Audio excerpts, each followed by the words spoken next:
Oke, sebelum kita masuk ke materi, kita ice breaking dulu yuk. Silahkan kalian senyum selama 30 detik supaya tidak tegak. 1, 2, 3.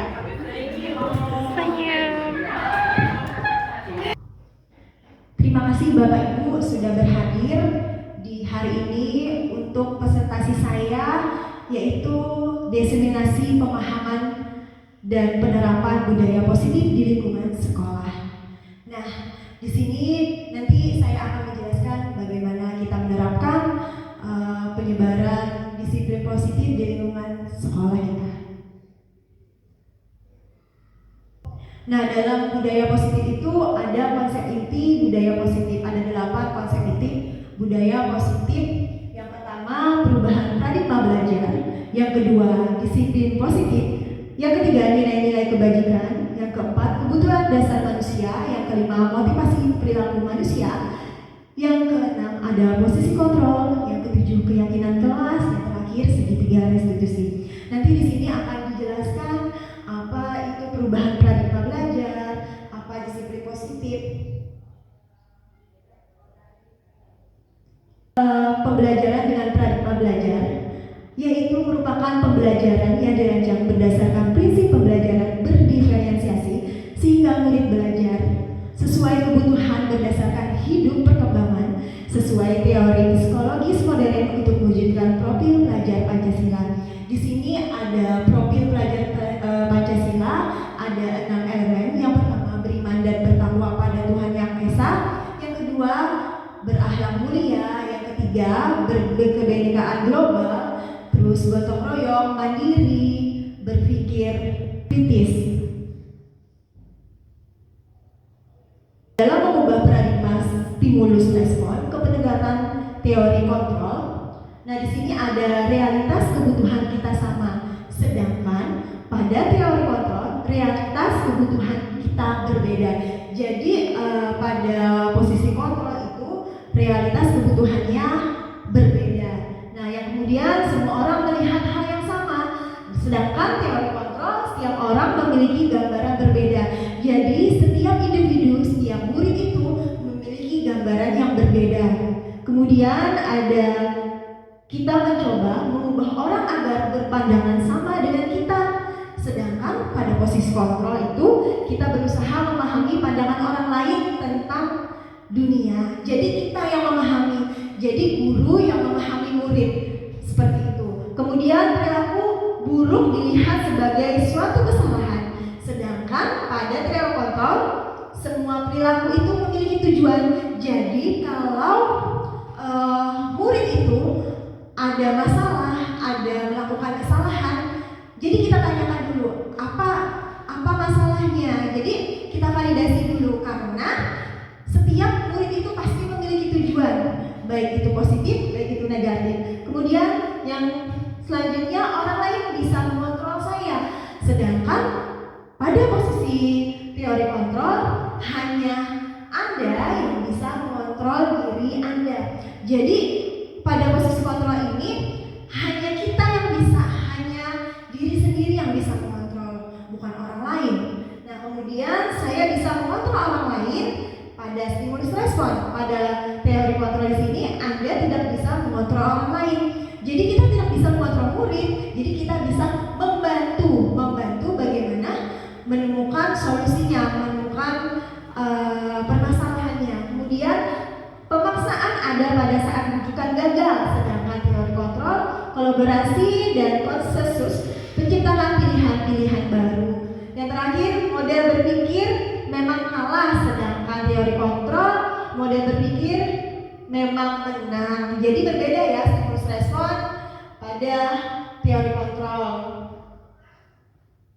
Lalu dalam rangka menciptakan lingkungan positif, salah satu strategi yang perlu kita tinjau kembali adalah penerapan disiplin sekolah kita. Nah, apakah telah efektif, apakah berjalan dengan baik? Tapi itu dimulai dari diri kita dulu, baru kita mengimbaskan, baru kita mengimplementasikan pada orang lain. Apakah masih perlu ditinjau kembali? Apakah kita perbaiki lagi? Yang mana perlu kita perbaiki, yang mana tidak perlu kita perbaiki lagi? Jadi apa sesungguhnya punya arti dari disiplin itu sendiri. Nah, di sini ada makna disiplin sendiri. Sebelumnya mari kita tanyakan ke diri kita sendiri dulu. Apakah kita sudah mengimplementasikan budaya positif? Apakah sudah, apakah belum? Jadi kita ke diri kita sendiri dulu. Jangan kita tidak mengimplementasikan budaya positif sedangkan kita menyuruh orang lain. Jadi harus kita dulu baru kita menerapkan kepada orang lain. Mengapa kita melakukan segala sesuatu? Apakah kita melakukan sesuatu karena adanya dorongan dari lingkungan atau ada dorongan yang lain? Jadi kita melakukan sesuatu itu dari diri sendiri kita dulu. Jangan karena orang lain, jangan karena penghargaan seperti itu. Terkadang kita melakukan sesuatu karena kita menghindari ketidaknyamanan. Terkadang kita juga melakukan sesuatu karena mendapatkan apa yang kita mau, tadi penghargaan. Pernahkah Anda melakukan sesuatu untuk mendapatkan senyuman atau pujian dari orang lain, untuk mendapatkan hadiah atau untuk mendapatkan uang? Apalagi kira-kira alasan orang melakukan sesuatu. Nah, di sini apakah kita menerapkan budaya positif itu untuk penghargaan atau pujian? Misalnya kita menerapkan budaya positif membersihkan lingkungan supaya dipuji orang, supaya kita dihargai orang. Jadi kita dulu menghargai diri sendiri, baru bagaimana kita menerapkan budaya positif tersebut. Kemudian yaitu Diana menyatakan bahwa arti kata disiplin berasal dari bahasa Latin disiplina yang artinya belajar. Jadi disiplin itu ya sudah tertulis di belajar. Jadi kita tuh belajar bagaimana menerapkan disiplin. Kata disiplin juga berasal dari akar kata yang sama dengan disiple atau murid pengikut. Untuk menjadi seseorang murid atau pengikut, seseorang harus paham betul alasan mengapa mereka mengikuti suatu aliran atau ajaran tertentu, sehingga motivasi yang terbangun adalah motivasi intrinsik bukan ekstrinsik.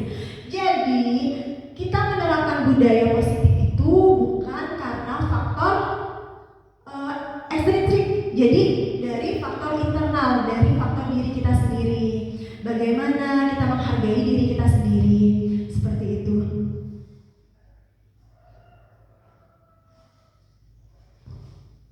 Tujuan untuk disiplin positif ini, tujuan mulia ya dari penerapan disiplin positif adalah agar terbentuknya murid-murid yang berkarakter, berdisiplin, santun, jujur, peduli, bertanggung jawab, dan merupakan pembelajaran sepanjang hayat sesuai dengan standar kompetensi lulusan yang diharapkan. Jadi disiplin positif ini kita terapkan secara terus-menerus, berkelanjutan, berkesinambungan. Jadi pembelajar sepanjang hayat.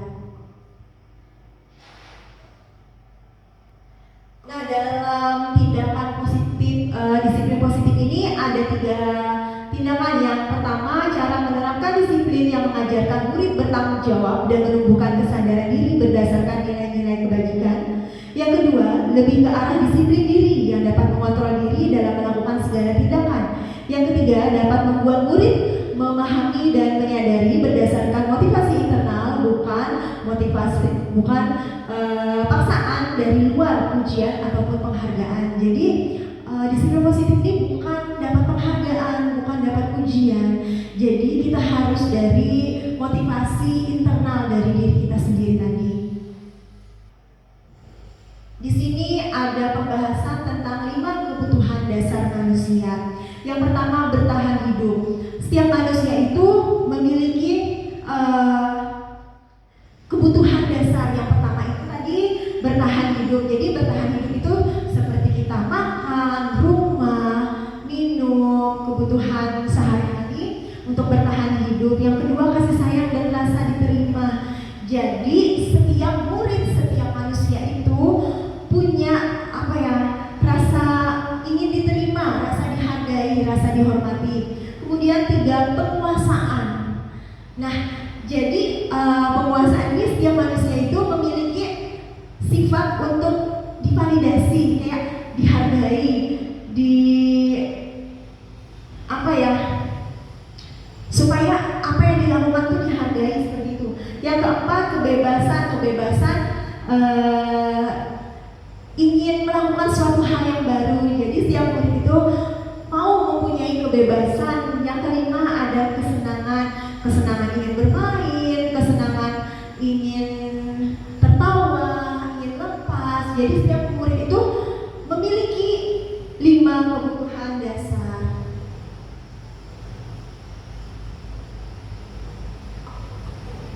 Motivasi perilaku manusia untuk menghindari ketidaknyamanan atau hukuman. Nah, motivasi bagaimana sih disiplin positif itu? Ternyata ada motivasi perilaku manusia untuk menghindari ketidaknyamanan atau hukuman. Yang kedua untuk mendapatkan imbalan atau penghargaan dari orang lain.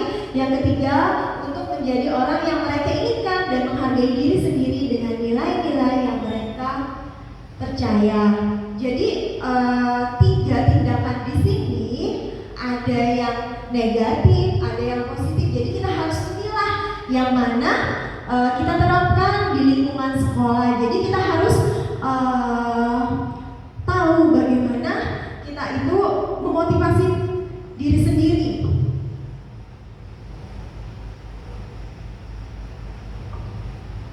Nah, tadi hukuman itu bersifat satu arah dari pihak guru yang memberikan dan murid hanya menerima suatu hukuman tanpa melalui suatu kesepakatan. Kalau hukuman atau konsekuensi itu murid tidak ada tidak ada cerita dalam suatu permasalahan, tidak sempat memvalidasi masalah. Kan kita tidak tahu apa masalahnya, langsung menghukum murid, langsung menghardik murid. Kita tidak tahu apa masalahnya. Jadi kita harus tahu apa masalah siswa, seperti itu. Nah, hukuman yang diberikan bisa berupa fisik maupun psikis murid. Anak disakiti oleh suatu perbuatan atau kata-kata.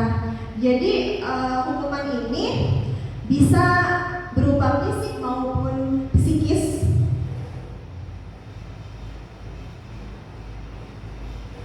Selanjutnya penghargaan. Nah, penghargaan di sini apakah positif atau negatif? Ya, benar sekali. Penghargaan ini lama-kelamaan dalam jangka waktu yang panjang maka akan menjadikan efek dampak negatif pada anak. Pengaruh jangka pendek dan panjang jika kita mendapatkan penghargaan untuk melakukan sesuatu yang baik, maka selain kita senantiasa berharap mendapatkan penghargaan lagi, kita pun juga menjadi tidak menyadari tindakan baik yang kita lakukan. Apakah kita ini berbuat disiplin positif? Apakah kita ini untuk mendapatkan penghargaan atau apa? Jadi kita harus renungkan dulu. Penghargaan tidak efektif jika kita memberikan seseorang suatu penghargaan untuk melakukan sesuatu. Maka kita harus terus-menerus memberikan penghargaan itu jika kita ingin orang tersebut melakukan. Jadi penghargaan itu tidak efektif. Nih, kalau orang itu tidak memberi penghargaan lagi, maka kita tidak akan melakukannya lagi. Nah, jadi penghargaan ini sangat berdampak negatif. Penghargaan merusak hubungan. Jika seseorang guru sering memberikan penghargaan kepada murid-muridnya, kemungkinan murid-muridnya termotivasi. Jadi boleh-boleh saja memberikan penghargaan kepada murid, tetapi jangan terlalu sering, karena murid itu kalau tidak diberi penghargaan lagi, dia tidak mau melakukan seperti itu.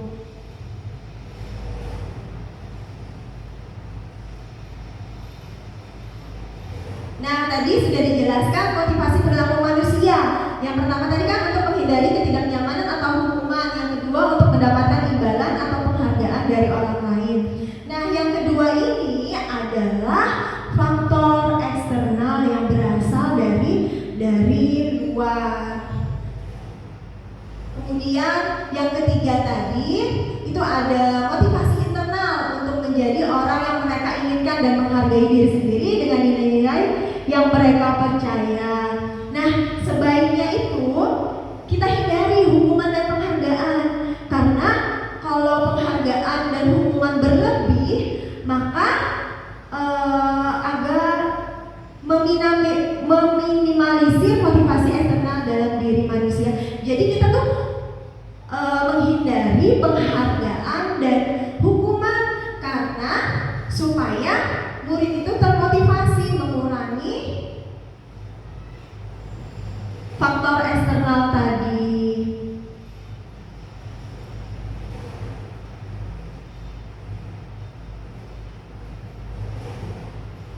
Selanjutnya ada pembahasan tentang posisi kontrol seorang guru.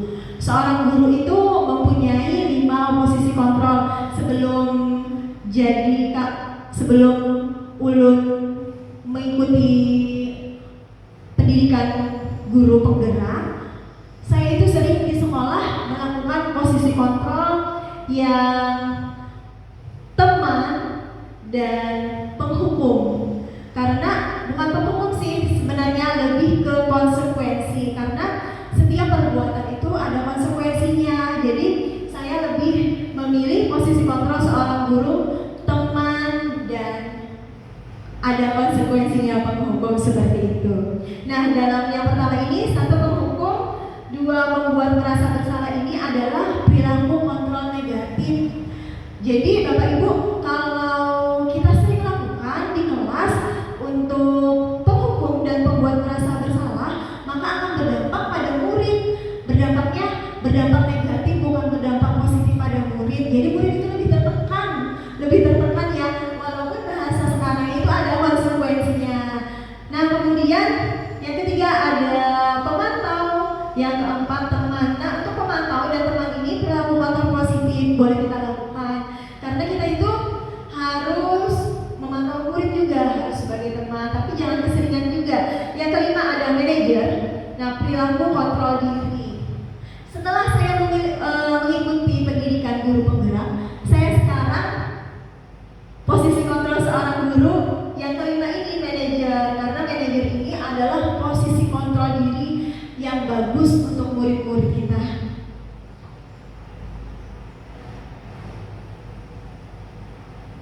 Selanjutnya, manajer, guru berbuat sesuatu bersama murid, mempersilahkan murid untuk mempertanggungjawabkan perilaku dan mendukung murid agar dapat menemukan solusi atas permasalahan sendiri. Posisi kontrol manajer mengacu pada restitusi yang dapat menjadikan murid sebagai manajer bagi dirinya sendiri, sehingga terciptanya identitas positif atau berhasil pada diri murid. Jadi posisi kontrol di sini, murid itu bisa menemukan solusinya sendiri, bisa mempertanggungjawabkan masalahnya sendiri dengan segitiga restitusi. Nanti ada selanjutnya dijelaskan tentang segitiga restitusi. Jadi murid itu kalau membuat masalah, dia bisa mempertanggungjawabkan apa yang sudah dia lakukan, seperti itu. Kemudian ada keyakinan sekolah atau kelas. Guru berperan dalam mewujudkan terbentuknya keyakinan sekolah atau kelas dengan adanya kesepakatan antara guru dan murid. Keyakinan sekolah atau kelas berupa pernyataan universal yang mudah diingat, dipahami, dan diimplementasikan, diterapkan di lingkungan sekolah. Jadi jangan membuat keyakinan kelas kita sendiri, tidak bersama murid. Kita tidak tahu apa yang sering terjadi permasalahannya di kelas. Jadi kita harus bersama murid dan guru membuat kesepakatan atau keyakinan sekolah kelas bersama. Jadi jangan kita beli keyakinan kelas di Shopee. Nah, kita tidak tahu permasalahannya apa sih di kelas. Jadi kita harus memusyawarahkan kepada murid apa permasalahan yang sering terjadi. Kalau kita menerapkan keyakinan, membuat keyakinan kelas ini, itu yang pertama kita harus mengidentifikasi masalahnya dulu. Apa masalah yang sering terjadi di sekolah? Apa masalah yang sering terjadi di kelas? Kita harus tahu. Kita harus bermusyawarah dengan murid. Jadi jangan kita sendiri yang membuat keyakinan kelas. Yang kedua, terus kita membuat kesepakatan bersama. Apa keyakinan kelas yang dibuat? Habis itu ada konsekuensinya. Apa konsekuensinya? Kalau melanggar keyakinan kelas. Jadi keyakinan kelas itu tidak boleh banyak-banyak, sebenarnya boleh saja, cuman kan sulit diingat. Nanti murid juga gampang melanggarnya. Jadi di sini bukan hukuman ya, ada konsekuensinya bila murid melanggar keyakinan kelas. Apa yang sering terjadi? Misalnya murid datang terlambat. Jadi murid datang tepat waktu. Kemudian misalnya ada murid yang sering mengejek, nah kita buat keyakinan kelasnya jangan mengejek teman sekelas atau jangan membuli teman sekelas, seperti itu. Jadi kita harus rundingkan, kita harus menemukan kesepakatan bersama, baru kita buat keyakinan kelas bersama. Kemudian ada segitiga restitusi dalam penyelesaian masalah. Nah, tadi di sini kita menyelesaikan masalah, murid itu tidak langsung menghukum. Nah, kalau menghukum murid itu, kita kan nggak tahu murid itu sedang masalah apa, mengapa membuat masalah itu. Nah, di sini ada segitiga, namanya segitiga restitusi ya Bapak Ibu. Segitiga restitusi di sini bisa membuat penyelesaian masalah. Jadi kita menyelesaikan masalah murid itu, insya Allah muridnya tidak lagi melakukan kesalahan tersebut, seperti itu. Restitusi adalah proses menciptakan kondisi bagi murid untuk memperbaiki kesalahan mereka. Jadi murid itu diperbaiki kesalahannya sehingga mereka bisa kembali pada kelompok mereka dengan karakter yang lebih kuat. Restitusi juga merupakan proses kolaboratif yang mengajarkan murid untuk mencari solusi untuk masalah mereka dan membantu murid berpikir tentang orang seperti apa yang mereka inginkan dan bagaimana mereka harus memperlakukan orang lain.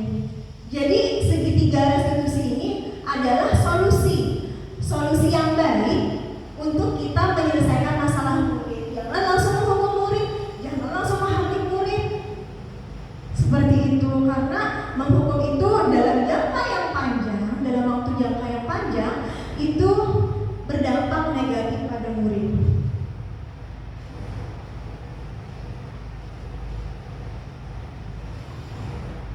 Guru yang berperan sebagai manajer menggunakan segitiga restitusi dalam menyelesaikan masalah melalui 3 tahapan, yaitu menstabilkan identitas, memvalidasi tindakan yang salah, yang ketiga keyakinan kelas.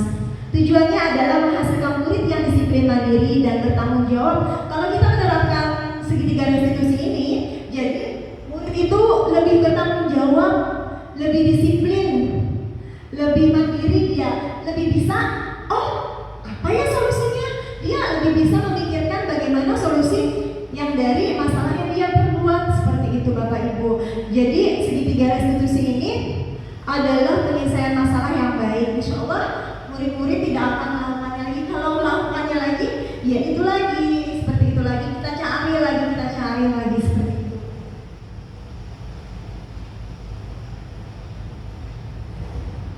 Kemudian tadi yang pertama ada menstabilkan identitas.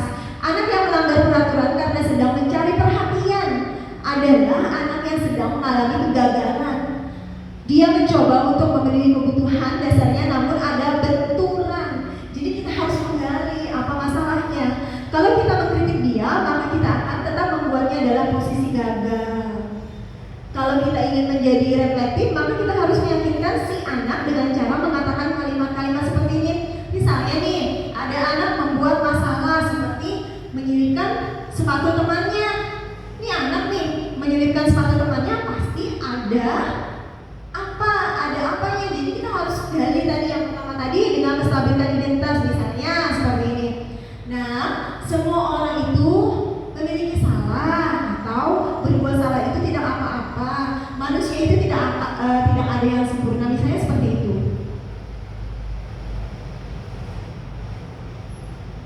Yang kedua ada validasi tindakan yang salah Bapak Ibu. Seorang guru yang memahami teori kontrol pasti akan mengubah pandangannya dari teori stimulus respon ke cara berpikir proaktif yang mengenali tujuan dari setiap tindakan. Jadi tidak berpikir stimulus respon lagi, dia berpindah kepada teori kontrol. Nah, biasanya padahal kamu bisa melakukan yang lebih baik dari ini ya, kamu pasti punya alasan mengapa melakukan hal ini. Misalnya ada masalah nih, kalau pian-pian mau memvalidasi tindakan saya seperti ini. Nah, kamu pasti punya alasan mau melakukan ini. Coba ceritakan kepada ibu, seperti itu. Jadi anak itu merasa merasa oh ibu ini sayang sama saya, oh saya ini diperhatikan. ada menanyakan keyakinan. Nah, di sini ketika identitas sukses telah tercapai langkah 1 dan langkah kedua, maka anak akan siap untuk dihubungkan dengan nilai-nilai yang dia percaya. Yang kita sudah buat keyakinan kelasnya, mengapa tidak sesuai dengan keyakinan kelas? Saya kata-katanya, apa yang kita percaya sebagai kelas atau keluarga, apa nilai-nilai umum yang kita telah sepakati. Coba bayangkan kita tentang kelas yang ideal, bagaimana? Jadi kita itu menggali lagi tidak menghardik anak. Saya pernah ya Bapak Ibu menerapkan segitiga restitusi ini, saya dekati anak, saya validasi tindakannya, terus tuh menstabilkan identitas, validasi tindakan yang salah, kemudian keyakinan kelas. Ternyata anak itu jujur, ternyata anak itu ada punya alasan tersendiri. Dia setelah itu tidak melakukannya lagi seperti itu. Jadi anak itu sadar seperti itu.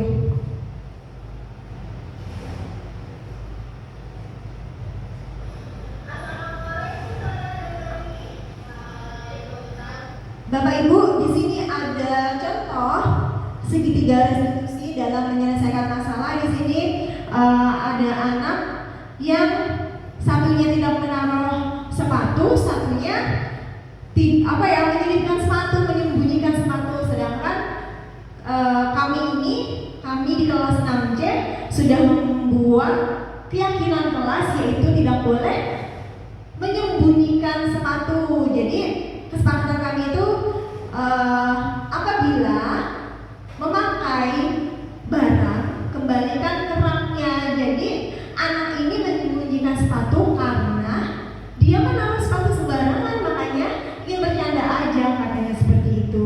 Jadi apa keyakinan kelas kita itu? Jadi kita gali lagi. Ini Bapak Ibu silahkan tonton videonya.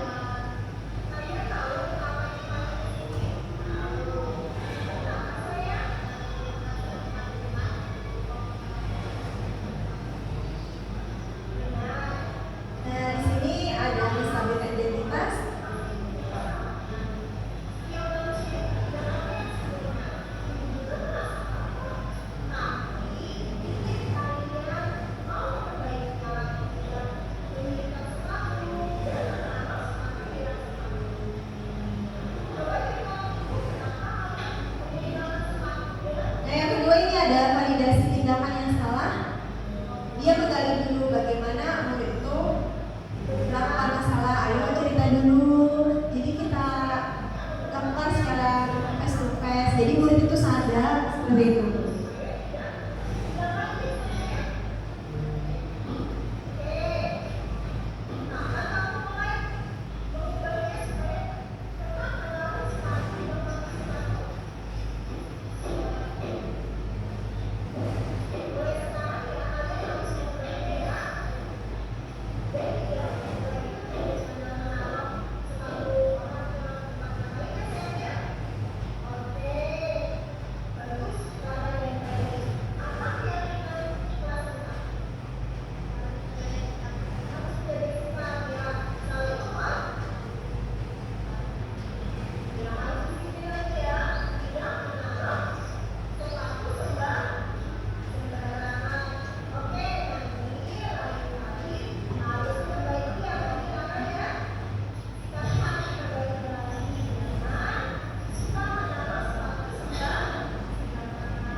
Anak ini sering sekali mengejek temannya, terus sering sekali kalau jam setelah istirahat itu sering terlambat masuk kelas. Maka sedangkan keyakinan kelas kita datang tepat waktu, datang awal waktu. Jadi dia melanggar keyakinan kelas. Jadi seperti itu Bapak Ibu. Oke Bapak Ibu, terima kasih atas waktunya. Terima kasih sudah berhadir di penyebaran dan pemahaman budaya positif. Semoga kedepannya kita bisa menerapkan budaya positif dari diri kita dulu, baru kita ke orang lain. Semoga sekolah kita SDN 5 Samsudinur bisa menerapkan budaya positif secara berkesinambungan, secara berkelanjutan. Oke, bila ada salah kata mohon dimaafkan. Wabillahi taufiq wal hidayah. Wassalamualaikum warahmatullahi wabarakatuh. Terima kasih Bapak Ibu. Salam guru penggerak, tergerak, bergerak, menggerakkan.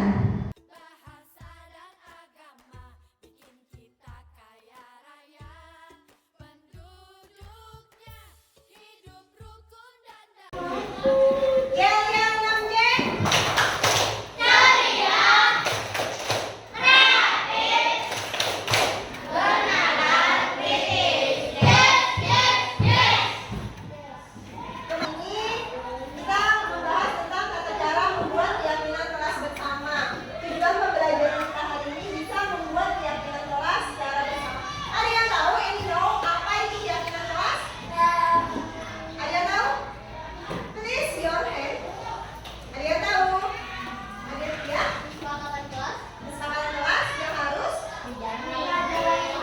Iya. harus dilaksanakan, harus diterapkan, harus dijalankan. Oke, masih ingatkah pelajaran PKN hari Jumat yang dulu itu tentang kesepakatan bersama?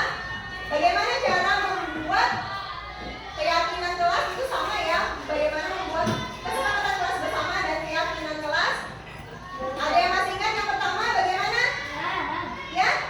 Pertama, mengedit dan identifikasi masalah. Ya, mengidentifikasi masalah. Yang kedua? Kedua, menyusun kesepakatan dengan cara musyawarah. Ya, menyusun kesepakatan keyakinan kelas dengan cara bermusyawarah. Yang ketiga, Menentukan sanksinya. ya menentukan sanksi atau konsekuensi apabila melanggar keyakinan kelas. Yang keempat, Menetapkan kesepakatan. ya menetapkan kesepakatan kelas. Tepuk hebat untuk Baskoro, tepuk hebat. Hebat, hebat. Hebat, hebat. Luar biasa. Oke kelas, jadi sebelum itu kita membuat keyakinan kelas, kita harus tahu apa yang sering masalah terjadi di dalam kelas. Ayo, siapa yang tahu? Salah satunya? Iya, membuli, ribut, terus apa lagi saya? Menyembunyikan sepatu, tidak menaruh di rak sepatu, terus apa lagi? Tidak piket kelas, tidak menjaga kebersihan ya. Terus apa lagi? Nah ini sering terjadi kalau ketemu sampah. Itu pikir, oh itu bukan sampah saya bu. Tapi kan kalian lewat, jadi sampahnya harus diambil. Makanya pentingnya budaya positif kita lakukan di sekolah, baik di kelas maupun di luar sekolah. Jadi kalau sudah kebiasaan, nanti di luar di masyarakat pun iya begitu juga. Oke kelas, hari ini kita membuat kesepakatan kelas. Kita buat ya, kalian harus membuat kesepakatan kelas masing-masing membuat 3. Nanti kita ambil kesepakatan kelasnya, kita tempel di sini. Kalau dibagikan. Jadi apa sih masalah yang sering terjadi di sekolah? Jadi kita membuat keyakinan kelas bersama. Sudah semuanya? 3 ya, minimal 1 orang menyumbangkan 3. Sudah saya?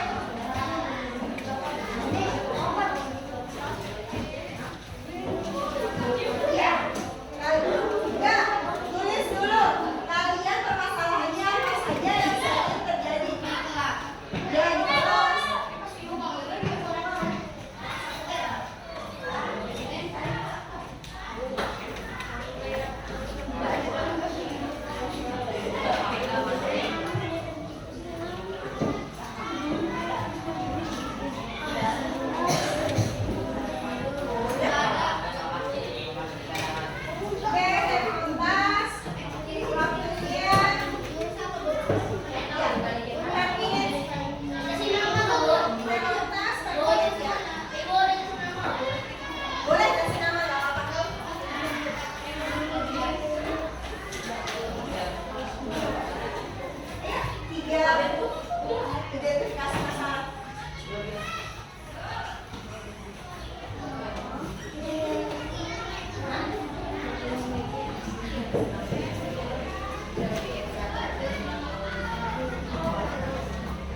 yang dibutuhkan